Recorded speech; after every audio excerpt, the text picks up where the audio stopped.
les amis, ça y est, je suis devant le cinéma. J'espère que je ne suis pas trop arrivé en retard. Normalement, la séance est à 16h15. Là, il est 16h30. À mon avis, j'aurais loupé les pubs et les bandes annonces, mais c'est pas grave de toute façon. Première séance au cinéma depuis le 14 juillet. Date d'entrée, date où elle a été annoncée. Je crois que c'était quelques jours avant ce maudit pass sanitaire de la honte. Et donc, ça y est, c'est suspendu pour le moment. Donc je peux retourner au cinéma, et quoi de mieux pour retourner au cinéma que The Batman de Matt Reeves. 3 heures, je vais me régaler.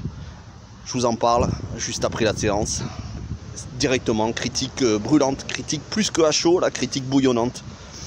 Juste après le cinéma. Ça y est, c'est parti. Et voilà les amis, je m'apprête à rentrer dans la salle. C'est super parce qu'en plus j'ai évité les pubs. Allez, tout de suite après la critique. Ça y est, je termine le film à l'instant. Le générique est terminé. Je vais vous donner mon avis dans quelques secondes, le temps de sortir du cinéma, parce que là, il va y avoir beaucoup de monde qui va rentrer. Et j'ai beaucoup de choses à dire sur ce film. Donc, on verra si je le fais à l'extérieur du cinéma. Mais s'il y a trop de bruit, je le ferai chez moi. Parce que j'ai énormément de choses à vous dire. Et je répondrai à la question, est-ce que je pense si c'est un chef-d'œuvre ou pas? Vous verrez. Mais je vais vous faire une analyse bien comme il faut. Allez, à tout de suite dans quelques instants.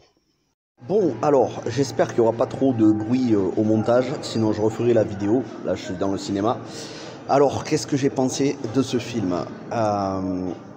J'avais beaucoup entendu parler en bien, surtout sur les réseaux sociaux. J'avais entendu tous les qualificatifs, chef-d'œuvre absolu, meilleur film de tous les temps, meilleur Batman. Je commencerai par dire une chose, je préférerais toujours la trilogie de Christopher Nolan. Voilà. Parce que beaucoup de choses, Hans Zimmer, Gary Oldman, Christian Bale, je préférerais toujours la trilogie de Christopher Nolan, et juste après la vision de Zack Snyder avec le Batfleck, Ben Affleck. Maintenant, je ne vais pas comparer ce Batman-là aux deux autres, parce que ce Batman-là, il est grandiose. Et quand je vous dis grandiose, oui, pour moi, c'est un chef-d'œuvre, avec quelques petites imperfections, strictement subjectives, que peut-être que vous aurez apprécié, mais dans l'ensemble, c'est vraiment une masterclass. Alors, Matt Reeves, à qui l'on doit l'exceptionnelle suprématie de la planète des singes, et même le précédent, la planète des singes, l'affrontement, Matt Reeves n'a plus rien à prouver, c'est un très grand réalisateur. Et l'intégralité du casting, à part peut-être quelques petits rôles secondaires, comme la mère de Gotham qui joue pas très bien, mais ça reste à peine quelques secondes, quelques minutes à l'écran, sinon l'intégralité du casting est flamboyant. C'est vraiment une masterclass, une leçon d'acting. Robert Pattinson, qui a été très décrié, non seulement dans la préparation physique, pendant tout le tournage. C'est vrai que les gens se sont calmés quand ils ont vu la première bande-annonce. Après, il y a eu l'interruption avec le Covid. Mais Robert Pattinson, et même s'il est moins baraqué que Ben Affleck ou Christian Bale, clairement, c'est un acteur excellent, exceptionnel. Moi, j'ai regardé une bonne partie de sa filmographie. C'est pas juste les Twilight. De toute façon, moi j'aime bien les Twilight, donc ça me pose pas de problème. Mais c'est pas juste les Twilight. C'est Cosmopolis, c'est Good Time, c'est récent Tenet, où c'est le meilleur rôle de tout le film. Et c'est beaucoup de films d'auteurs, des films indépendants. Il avait joué un photographe dans le biopic Life, le biopic de James Dean. Donc Robert Pattinson, c'est un grand acteur qui nous livre une performance crépusculaire, fiévreuse. C'est peut-être le mot qui m'est venu à l'esprit tout au long du film. C'est fiévreux, c'est poisseux. Et Zoé Kravitz m'a encore une fois surprise. C'est une actrice que j'aime beaucoup, mais là, Zoé Kravitz, elle est féline, c'est le cas de le dire. C'est impressionnant les scènes d'action de ces deux personnages. On sent qu'ils ont eux-mêmes fait les cascades. Peut-être pas l'intégralité, mais en tout cas, quand on les voit les faire, elle est d'une souplesse, c'est impressionnant. Et lui, quand il frappe, il fait mal. Et ça, on sent le désespoir, la rage dans leur interprétation, surtout Robert Pattinson. Et Zoé Kravitz, elle est charnelle, elle est fusionnelle. Il y a presque quelque chose de malsain. Pas totalement non plus, parce que ça reste soft, il n'y a aucune scène dénudée, on est dans un film tout public. Mais attention, un film tout public avec de la violence, c'est le Batman le plus violent qu'on ait eu. On est dans l'ambiance Joker de Todd Phillips, clairement. Il y a beaucoup de références cinématographiques, j'en ai relevé quelques-unes. Mais que ce soit Jeffrey Wright en James Gordon, que ce soit Paul Dano qui encore une fois irradie de son charisme par la simplicité. Paul Dano, c'est pas l'acteur qui va être ultra baraqué et qui va en imposer comme Tom Hardy dans le rôle de Bane.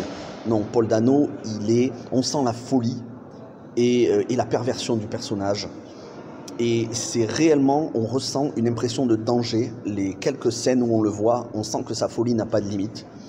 Après, je vais faire une partie avec spoilers, mais vraiment à la toute fin de cette vidéo, parce qu'il y a quelques petites choses à dire sur la suite éventuelle. Enfin, la suite, c'est sûr et certain qu'il va y avoir une suite.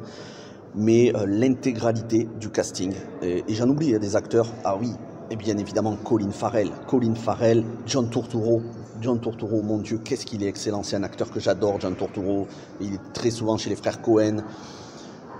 Là, encore une fois, John Turturro, à mi-chemin entre l'humour et en même temps, il est très...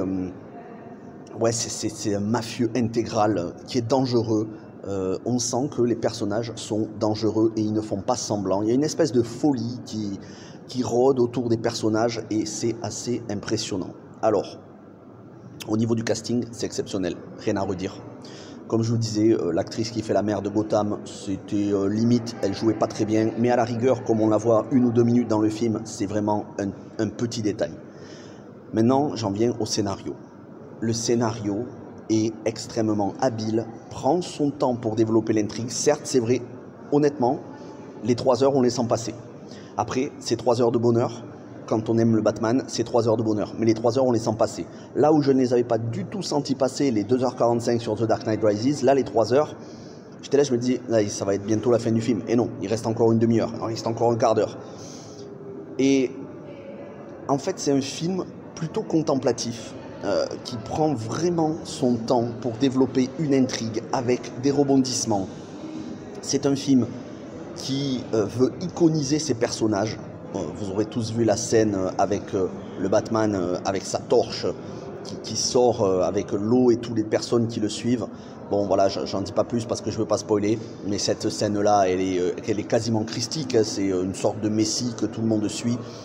Le Batman est iconisé à mort, mais vraiment, le Batman est iconisé à chaque plan, la lumière, les jeux de lumière, c'est assez hallucinant. C'est peut-être le Batman le plus iconisé, peut-être même au-dessus de Snyder en termes de vraiment de luminosité, de plans, de gros plans sur le visage. C'est le Batman le plus sauvage, clairement. Et au niveau du scénario, l'intrigue avec le Riddler est extrêmement intéressante. Il y a des ramifications, on voit vraiment la pègre dans son ensemble, on a une vue d'ensemble. Et quand on a l'impression qu'il va y avoir, que ça va se terminer parce qu'on a découvert les méchants, il y en a d'autres qui se révèlent. On a vraiment l'impression d'une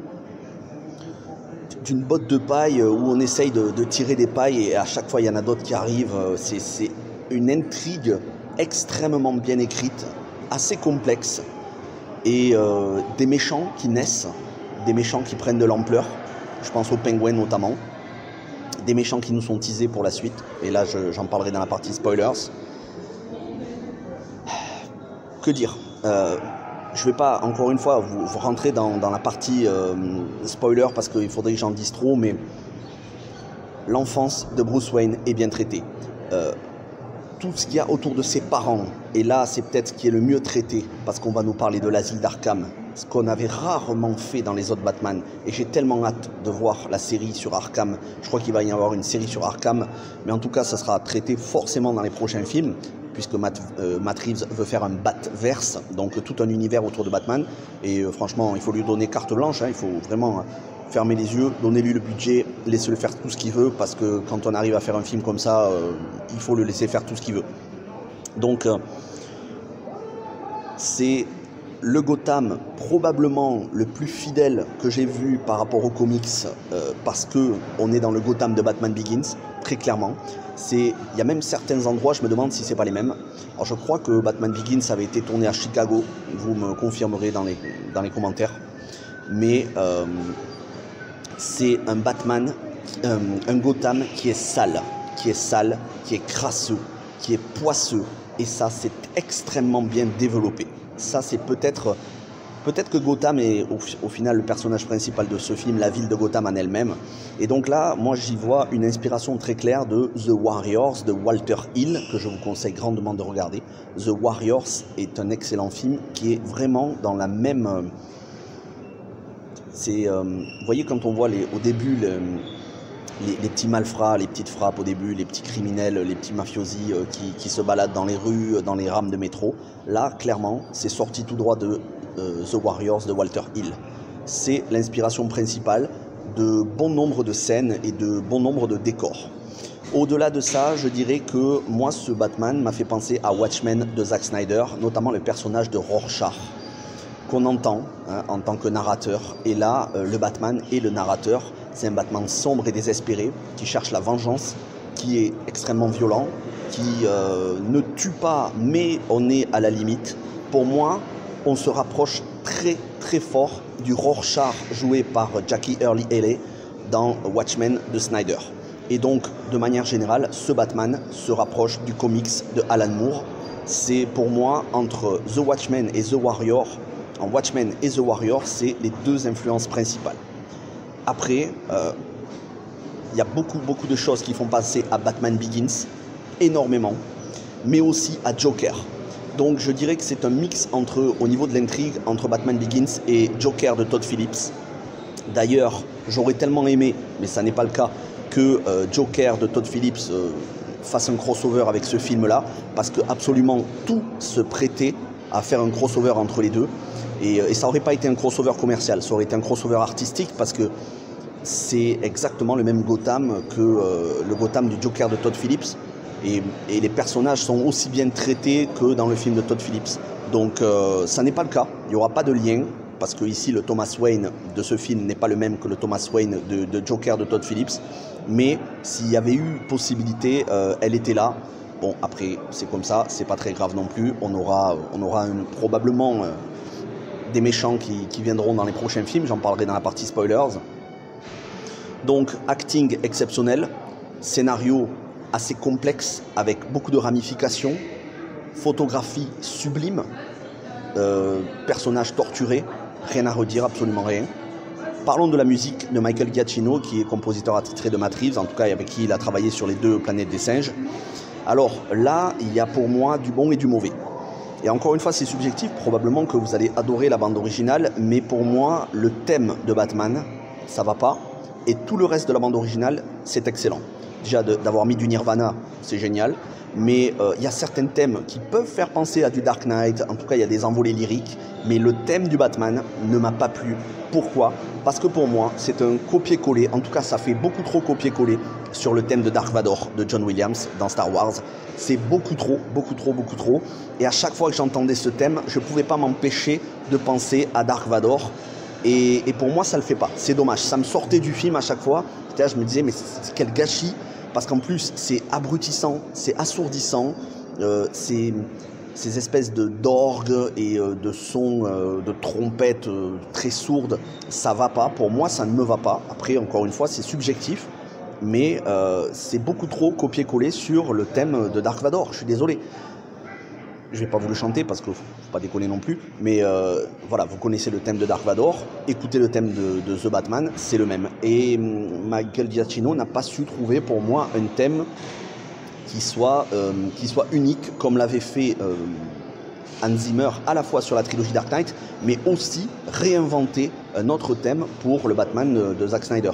Donc je suis désolé, mais Michael Giacchino, même si le reste de la bande originale est très bonne, le thème de Batman en lui-même, moi ça ne me va pas. Voilà. Point final, et puis c'est tout. Après, pendant 3 heures, on l'entend énormément, ça revient toutes les 5 minutes. Donc c'est vrai que ça m'a gâché un peu le film. Bon, c'est pas très grave, ça n'enlève rien à la qualité scénaristique et l'interprétation. Je vais passer bientôt à la partie spoilers. Il me reste qu'à conclure en vous disant que c'est un très grand film qui prend son temps, contemplatif, violent par moments, poisseux, fiévreux, sale, avec des personnages qui sont extrêmement bien traités, notamment Catwoman, Zoé Kravitz. Au niveau du scénario, ils ont inventé des choses. Voilà, j'en dis pas plus, des relations entre les personnages. Il y a de l'émotion qui se dégage aussi. et ça c'est une très bonne chose. Il y a de l'émotion qui se dégage. La relation Batman-Catwoman est très fusionnelle, très charnelle, sans tomber dans les scènes de sexe, parce qu'on est quand même, encore une fois, je le redis, sur un film grand public, hein, même s'il y a un avertissement. Mais j'ai hâte de voir la suite. Forcément, elle va revenir, Zoé Kravitz, c'est une évidence. Beaucoup de symbolique dans les scènes, dans des scènes de séparation, dans des scènes de sauvetage, de l'espoir qui ressort à la fin du film, mais quand même, on prend une sacrée claque et c'est un film avec beaucoup de noirceur et de désespoir. C'est pas un film joyeux, voilà, c'est pas un film joyeux. Il me reste juste un petit mot à dire sur Andy Serkis, que j'ai adoré, qui fait Alfred. On le voit très peu dans le film, mais ce charisme d'Andy Serkis, ses yeux d'Andy Serkis, j'ai retrouvé Gollum, et franchement, ça fait plaisir. Voilà. Donc sur ce, je vais passer à la partie spoilers. Bon, partie spoilers, je tourne dehors, là, en dehors du cinéma sous la pluie, donc ça va pas durer très longtemps. On aura le Joker dans le prochain film, ou alors peut-être celui d'après, puisque à la fin, le Riddler, Paul Dano, est enfermé, normalement je crois que c'est à l'asile d'Arkham, et dans la cellule voisine, on a Barry Keoghan, que vous avez vu dans Les Éternels récemment de Marvel, qui, il n'est pas dit que c'est le Joker, mais il dit que c'est un clown, et il a le rire du Joker, et il a un petit peu la tête du Joker. Donc Barry Keoghan a été annoncé comme potentiel Joker pour la suite. Après, il est crédité au générique, mais on doit le voir même pas une minute. Mais il est quand même crédité au générique parce que probablement qu'il aura un rôle d'importance dans le Batverse de Matt Reeves. C'est une très bonne chose. Maintenant, honnêtement, moi je préférerais qu'on ait d'autres méchants. J'aimerais Poison Ivy et Mr. Freeze, mais attention, traités de manière extrêmement sérieuse. Qu'on nous fasse oublier ceux de Batman et Robins. Parce que bon, Batman et Robin c'était bien à l'époque pour les enfants, mais maintenant il faut faire des versions sérieuses. Et c'est tout à fait possible. Une Poison Ivy empoisonneuse, machiavélique, qui est dans la folie, et un Mr. Freeze qui cryogénise vivant ses victimes, ça pourrait être tout à fait envisageable. C'est des méchants qui sont sérieux, on ne tombe pas dans le fantastique ni les super pouvoirs, donc je pense que ça peut être crédible pour la suite. Apparemment Matt Reeves voudrait que le méchant soit Mr. Freeze. Après, il ne faut pas tomber dans le piège de faire plusieurs méchants. Là, on n'en a eu qu'un seul, c'était le Riddler. Même si on a Carmine Falcon et le Pingouin dans le film, ils sont quand même, c'est pas la menace principale du film. Après, on va voir, puisqu'on va avoir une série The Penguin avec Colin Farrell. Et dernière petite chose, Colin Farrell m'a fait énormément penser à Robert De Niro dans son visage, dans ses mimiques. On ne reconnaît pas Colin Farrell, et je suis très content qu'ils aient pris un acteur, qu'ils l'aient transformé au point qu'on ne le reconnaisse pas, parce que là il livre une véritable performance d'acteur. Chapeau bas. Après, moi j'ai toujours aimé Colin Farrell, mais je trouve que là il est exceptionnel. On le reconnaît pas. Même quand on voit marquer Colin Farrell, on le reconnaît pas. On sait que c'est lui, mais on le reconnaît pas. Et puis il m'a fait tellement penser à De Niro à plusieurs moments du film. C'est peut-être la seule caution humoristique du film, mais humoristique mais menaçant quand même. Probablement le pingouin le plus sérieux que l'on ait eu, c'est à des années-lumière de celui de Danny DeVito, mais encore une fois on est à des années-lumière du style Tim Burton. Voilà ce que je pouvais vous dire. Critique en direct du cinéma, donc ne vous attendez pas non plus à ce qu'il y en ait chaque semaine. Voilà, c'est juste, je tenais à le dire. Il y aura des critiques comme ça quand j'irai voir des films au cinéma, maintenant qu'il y a une suspension du pass, mais ne vous attendez pas à des critiques de films qui sortent au cinéma chaque semaine. Je vais quand même y aller beaucoup moins qu'avant, déjà parce que je n'ai pas les moyens d'y aller, et surtout parce que j'ai pas l'envie d'y aller chaque semaine. Tout simplement, j'ai beaucoup de choses à regarder chez moi, mais quand je ferai des critiques de films, parfois je vous les ferai au cinéma. Si je peux, peut-être un jour je vous ferai un live en direct du cinéma, mais après c'est très compliqué parce qu'avec le bruit et les gens, je peux pas faire ça non plus en salle parce que je peux surtout pas filmer l'écran ni les sons qui sortent de l'écran, sinon c'est strike. Mais vous inquiétez pas, je ferai des choses, et puis bon, on verra. Il y a le temps, tant que le pass il n'y en a pas, vous aurez des critiques de films qui sortent au cinéma. Mais pour des gros films, attention, hein, ce ne sera pas des comédies françaises ou des petits films même excellents, ce sera uniquement des très gros films, tout le reste ce sera chez moi. Voilà ce que je peux vous dire, n'hésitez pas à liker, vous abonner, partager si vous découvrez la chaîne. Je suis sur Instagram, je suis sur Facebook, je suis sur Twitter. Première fois que je reviens au cinéma depuis le mois de juillet 2021, ça m'avait beaucoup manqué, mais je dois le dire, ça n'est pas indispensable à mon bonheur de cinéphile. Je me régale aussi chez moi, même si là ça fait plaisir de voir un film sur un écran géant. Voilà ce que je voulais vous dire et on se retrouve très vite. Après, vous avez suivi l'actualité de la chaîne, j'ai eu un autre strike, donc là je vais devoir faire pas mal de changements sur la chaîne. Mais vous inquiétez pas, la chaîne est toujours là et elle continuera d'être là. Juste le contenu va s'arranger un petit peu, dans les priorités ça va changer un peu. Mais vous inquiétez pas, vous aurez quand même beaucoup de critiques, beaucoup de vidéos. Peut-être une pause quand même, parce que je vais avoir pas mal de taf, mais voilà. Merci à toutes et à tous, portez-vous bien, à très vite.